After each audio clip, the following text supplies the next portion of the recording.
This is my entire physical TBR. If I don't read all of these books by the time that 2023 is over, I'm going to unhaul them. If I don't read Mrs. Dalloway in 2023, you can call me out on it and I will deactivate. And that is a promise. Best believe I'm going to be reading this soon. Maybe even in February, or March, or April, or May. Okay, everybody take a seat, grab your cup of coffee, your mug of tea, everybody get ready. We're about to talk about a lot of books. Wait, let me count. 1, 2, 3, 4, 5, 6, 7, 8, 9, 10, 11, 12, 13, 14, 15, 16, 17. Thank you to odd numbers. I currently have 17 unread books in my collection. I'm usually pretty good at, you know, my purchasing books and reading books ratio, so I normally don't have this amount of books unread on my bookshelves. I did do one of these videos last year and I don't really remember how many unread books I had back then, but I did do a video where I reacted to that video on my Patreon just to see how well I did. And I had basically read every single book that was on my TBR at that point. I'm pretty proud of myself, and that's not usually a feeling that I get to feel. Aww. So I like sharing that feeling with you guys. Hopefully you don't compare yourselves to me and just make yourselves feel bad. Every single person has a different reading speed and reading capabilities. Like, not everybody has as much time to dedicate to reading, so it's okay if you have 100 unread books in your shelves. Sometimes I wish I had so many unread books on my shelf because it does give me more options when I'm looking for something new to pick up. Anyways, I hope you enjoy this video because I thought it would be interesting to go through every single unread book on my shelf, and it's also a way to remind myself of the books that I have yet to read and sort of psych myself up to read them. I'm also going to try and mention for how long I've had these books and the reason that I still haven't read them. So without further ado, I guess it's time to start talking about the 17 unread books that are on my shelves currently. So I'm going to start with the book that's been on this shelf for the longest time, and that is Lolita, written by Vladimir Nabokov. I had originally planned to read this with a friend, but you know, scheduling issues, my friend didn't really like me and they just kept, you know, they just didn't commit to a time frame, so we never ended up reading it together. You know, there's a little bit of beef there, but it's all good. So yeah, I haven't read Lolita because I was planning to do it with somebody and then that plan fell through, and now I'm just kind of intimidated by it. Like, I tried reading the first page and there are so many unknown words in just these two first pages that I was like, what is going on? Why is this writing so eloquent and so highbrow? I feel like I'm not smart enough for this book, and that's not a really nice feeling. You know, I don't want to read books that make me feel stupid, but at the same time, I want to challenge myself and I want to continually expand my brain and my knowledge. So, you know, the first time that I encountered this book, I was intimidated by it, but going into 2023, I'm like, I am definitely 100% going to read Lolita. And I recently mentioned this book in the 23 books that I want to read in 2023, and so many people told me that it's such a fantastic piece of literature. It's even some people's favorite book, so I'm even more excited to pick it up this year. And hopefully I will. Like, I really, really want to. I have no excuses anymore. So I'm definitely going to be reading Lolita this year. And if I don't, I'm going to unhaul it. That's it. I'm gonna give myself that challenge. If I don't read all of these books by the time that 2023 is over, I'm going to unhaul them. And that's the tea. This next book has also been in my shelf for quite some time, and initially when I first got it, I was super excited to get into it, and I was like, oh yes, this is my poetry era, I'm so ready for this. But when I received it and I saw the sheer size of this, I was like, maybe not. You know, maybe I'm gonna push back my poetry era because I don't think I'm ready to read this brick of a book that has like 800 pages or 750 166 pages. The complete poems of Emily Dickinson. So yeah, you know, I should have thought complete poems, of course, it's going to have quite a lot of content. Back in 2022, I asked my Instagram followers for any recommendations on poets that they love, and so many people said Emily Dickinson, so of course my curiosity and interest was piqued. I just feel like Emily Dickinson, same as Sylvia Plath and Virginia Woolf, is just such an interesting female author, and I want to dive into her poetry. I want to dive into her world and her words, but I'm just intimidated because, again, I tried reading the first few poems, and it's the type of poetry that is really hard for me to understand, because not necessarily the vocabulary, but the way that things are written about, I just feel like it's this whole other language, and all of the subtext and all of the sort of flowery vocabulary that Emily Dickinson uses, I'm just like, ma'am, what are you trying to say? What does this poem mean? For so long, I've struggled with reading poetry for that exact same reason, because I'm not that acquainted with poetry, and the few poetry books that I have read haven't been as confusing as the first few poems that I read of Emily Dickinson. So honestly, the only excuse for not reading this book is because I'm afraid I'm a wuss. I just need like moral support while reading this book, and I need someone that I can ask like, hey, what do you think this poem meant? Is this gonna happen this year? You know, I want to be positive and say yes, but at the same time, like, I'm already reading The Count of Monte Cristo and another pretty huge classic, so I don't want to overestimate just how much I can read this year, but hopefully maybe I'll just try it. I'll try again when I'm a little bit more open to expanding my brain, I guess. I don't even know what that means. Read, sweet, how others strove, till we are stouter, what they renounced, till we are less afraid, how many times they bore the faithful witness, till we are helped as if a kingdom cared. Like, can you tell me what I just read? Because I can't. And it also has like weird separations. I don't know what they mean. I feel like I need someone sitting right next to me to explain every single line that I read. The next book on my unread shelf is Virginia Woolf's Mrs. Dalloway. I bought this as soon as I finished The Waves by Virginia Woolf because I just loved that book so much. I knew I wanted to devour the rest of Virginia Woolf's Yes, Virginia Woolf, the Billboard Top 100 artist. Sorry, I did not mean discography. I meant like her whole work. You know, like the list of all of her works and stuff.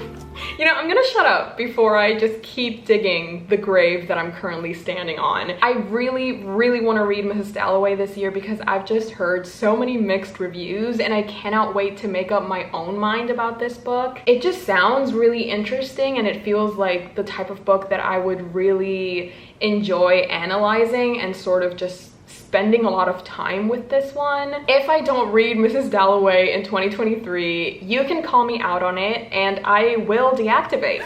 And that is a promise. It's a pinky promise. Then we have Kelly McLaury's Nobody, Somebody, Anybody, and I got this book purely because this was the lowest rated book on my Goodreads. I am planning on doing reading my lowest rated and my highest rated book on Goodreads challenge, so you know, I'm just preparing for that video challenge. This book has been compared to Tessa Moshfegh's My Year of Rest and Relaxation, and even though that book was really bizarre and one of a kind, and I did end up giving it like 3.5 stars, I think, I am really excited to read this because the more that time passes, the more that I realize that I really love unhinged characters. I think that they are so interesting to read from, especially if it's from their point of view. Seeing them just absolutely lose it is so entertaining for me. So even though this is so low on my Goodreads, I am still very excited to pick this up. When will I pick it up? I have no idea. Do not ask me. But hopefully before the year is over. Tender and heartbreakingly funny, Nobody, Somebody, Anybody explores the shadowy corners of a young woman's inner world of grief, delusion and self-loathing, revealing the creeping loneliness of modern life and our endless search for connection. Honestly, that sounds like the kind of book that I would love and really have a great time reading. So now I have even less of an idea of why I haven't picked this up yet. I'm so mad at myself at this point. Oh my god. Okay, I'm coming for you soon. I promise. I pinky swear I'm coming for you soon. Then we have The Idiot, written by Elif Batuman, and I saw this on Instagram. That is the one and only reason that I picked this book up, and I bought it because it just looks really interesting. I really love the simplistic design of the cover, because sometimes when a cover of a book is too busy and it just has too many elements to it, I feel like my eyes gloss over and I just can't perceive it. It's too much for my brain to understand. So I really appreciate this very, you know, simple, clean type of design, and it made me really interested to pick it up. What is it about? I have no idea. With emotional sensitivity and wit, the author talks about the uncertainty of life on the cusp of adulthood. The Idiot is a heroic yet self-effacing reckoning with the terror and joy of becoming a person in a world that is as intoxicating as it is disquieting. And then GQ says, easily the funniest book I've read this year. The blurb is all about the terror and joy of becoming a person in a world that's full of questions and problems. And then GQ is like, this is so funny, oh my god, haha. I'm just excited to someday, I don't know if soon, but definitely before the year ends, I'm definitely going to be reading this book and hopefully enjoying it. It is a Pulitzer Prize finalist, so hopefully it won't just go over my head like Winter in Sorcho, which was the winner of the National Book Award, or it won an award, and I was so confused as to why, but that is not what this video is about. But all I'm saying is that sometimes some of the books that have won awards I don't fully understand, and I'm hoping that's not the case with The Idiot, because I would really like to understand it. It's not often that I'm one of the girls that get it, so hopefully this time I will be, because it sucks being left out, you know?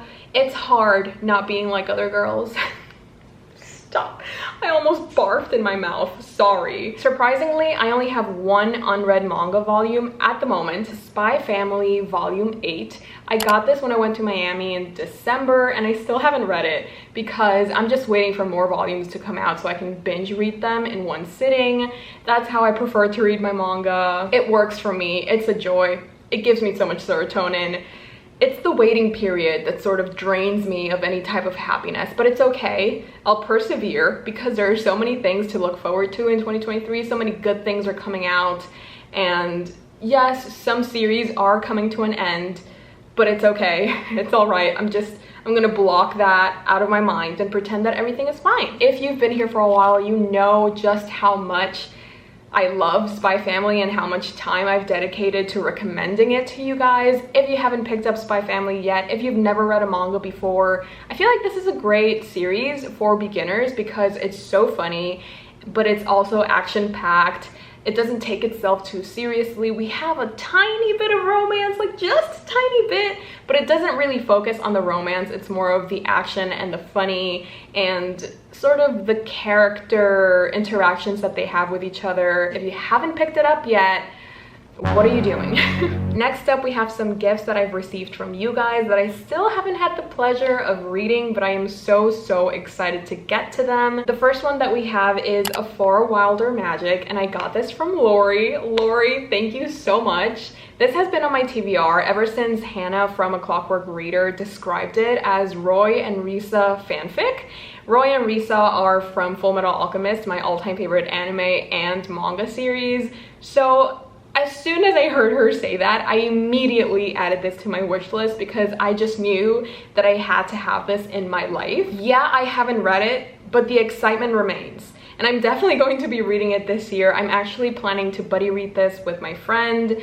So it's going to happen. It's going to happen because I said so. And if it doesn't happen, I feel like I'm letting myself down. Like, I feel like I'm gatekeeping such an incredible book from myself.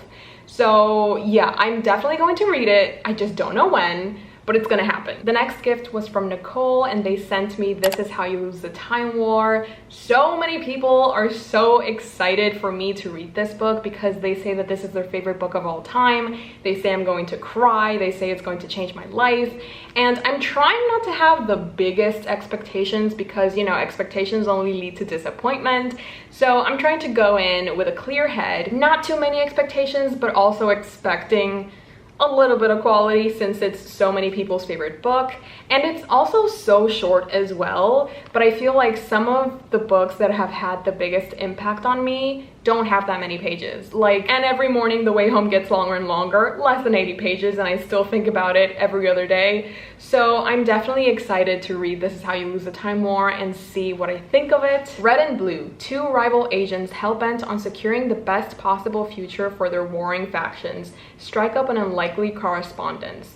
But what started as a taunt, a battlefield boast, grows into something more. Something epic and romantic. Something that could change the past and the future. This next one was a very recent gift from Sunny, and she sent me Beartown by Frederick Bachman. I've been wanting to read more of Bachman's books ever since I read And Every Morning the Way Home Gets Longer and Longer, because before that I had also read A Man Called Ove, and both of those books were so incredibly written and so beautiful, and it just feels like this author is perfect for me. So I am so excited to read more Frederick Bachman this year, and Sunny is definitely helping me in that endeavor by sending me Beartown. I've heard so many incredible things about this book, so best believe I'm going to be reading this soon, maybe even in February or March or April or May.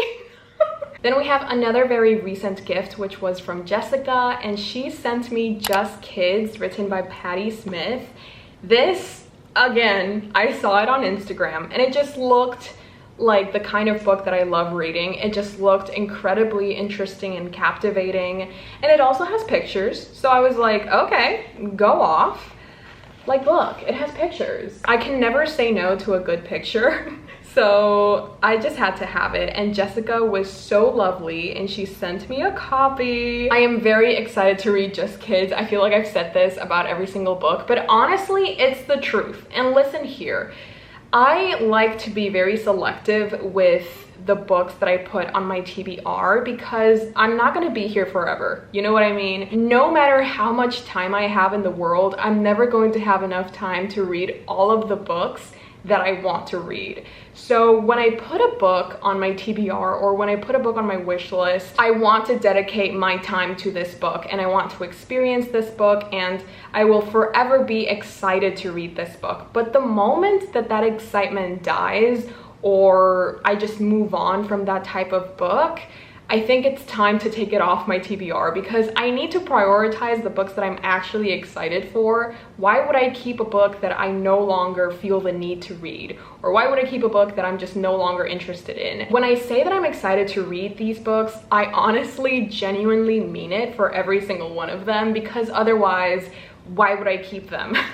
You know what I mean? Anyways, this next book was also a very recent gift, but it did not come with a note, so I have no idea who sent it to me. So if you're watching this and you were the one who sent me Jade War, written by Fonda Lee, please let me know so that I can properly thank you and properly promise you my firstborn. You know what I mean? Or like whatever else you want, I'll just give it to you. Thank you. Jade War is the sequel to Jade City, which I read back in 2022, and ever since then I've been so excited to pick up the sequel because so many people have told me that it just keeps getting better and better, especially because this book focuses on two of my favorite characters. So of course I'm excited to read Jade War. I don't know if emotionally I'm prepared to read this book because some of the events in book one were a little bit emotionally scarring, not gonna lie. So I think that book two is definitely going to up the scales. It's going to,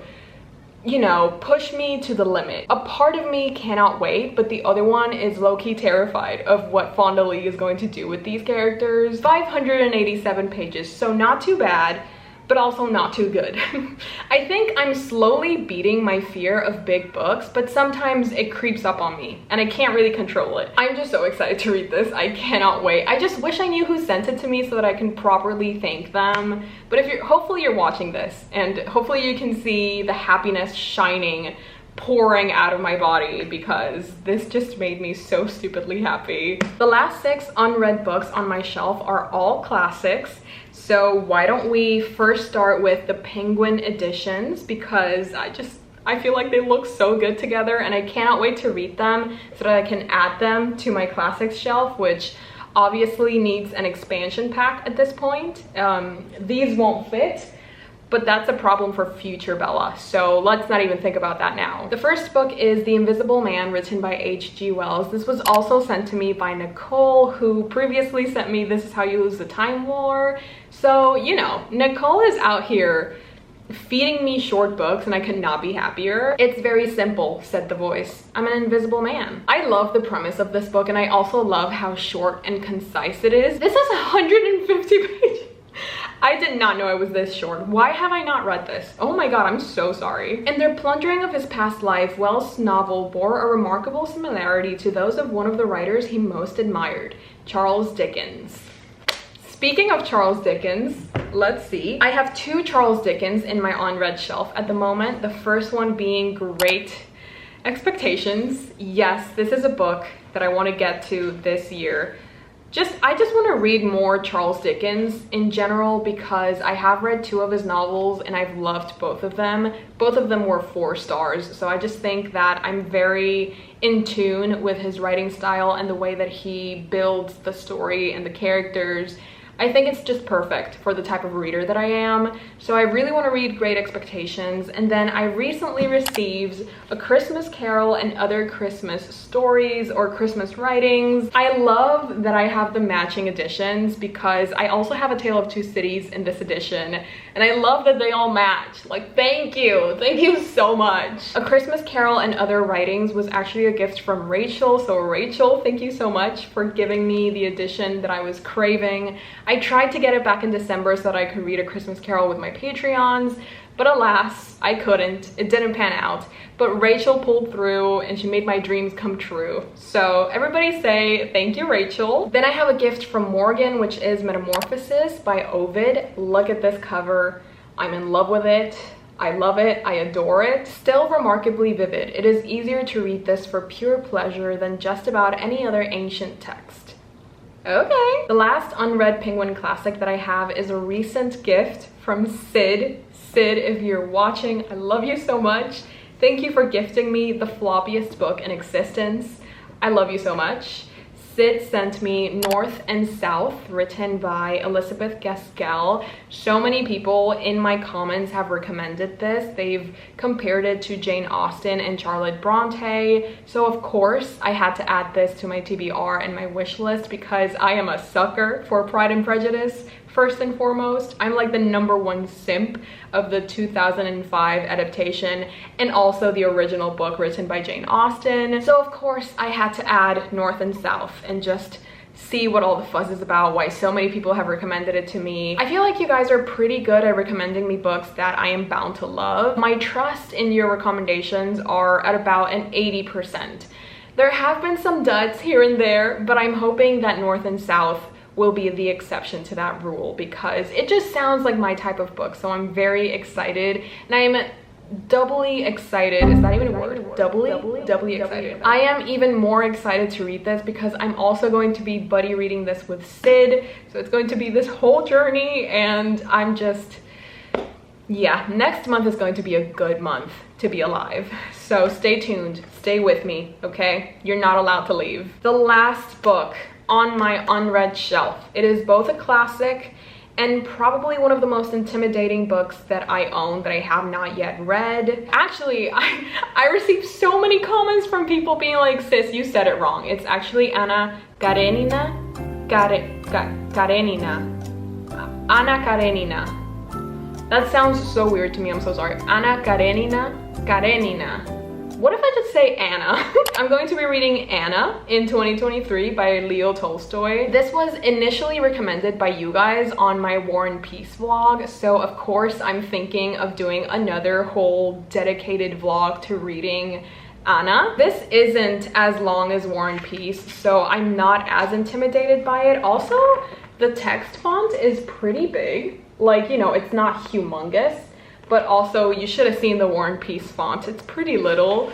So let's see how many pages this has. 963 pages. So not yet 1,000, but we're pretty much there. So, you know, it's, I'm gonna stay positive. I'm just gonna stay positive. Yes, I'm scared to pick it up, but also I'm mostly excited because I just feel like a great adventure awaits me inside this book. Oh my god, why is this heavier? And ay Dios mío, ni te atrevas, te mato. Sorry, my Spanish came out. Let's see a little summary of all of my unread books. Ay Dios mío, por favor. These are all of my unread books. It's definitely an interesting collection of different books. I am so excited again to read every single one of these. Let me know in the comments below which ones you think I should prioritize over others. Of course, I know that Anna Karenina is going to be a lot of people's first choice because you want to see the vlog. But I feel like that's one of the ones that's going to take me the most time, so please be patient. I really hope you guys enjoyed this video, and if you did, please remember to like and subscribe and leave a comment. It keeps this channel alive and it keeps me alive and thriving, so I would really appreciate it. You know, if it's not too much work, it's all down there. It's really easy. You just gotta click on like 2 buttons. I also have a Patreon where I post exclusive content, exclusive reading vlogs. We do reading sprints. We read a book every month together and discuss it on our Discord. If that's something that would interest you, the link is down below. I would highly appreciate the support, and I would love to have you join my army of premium simpers. So the link is down below. Don't be shy. Thank you so much for watching. I really hope you enjoyed, and I will see you next time. Bye. Hey Jimmy, you nice. Keep going.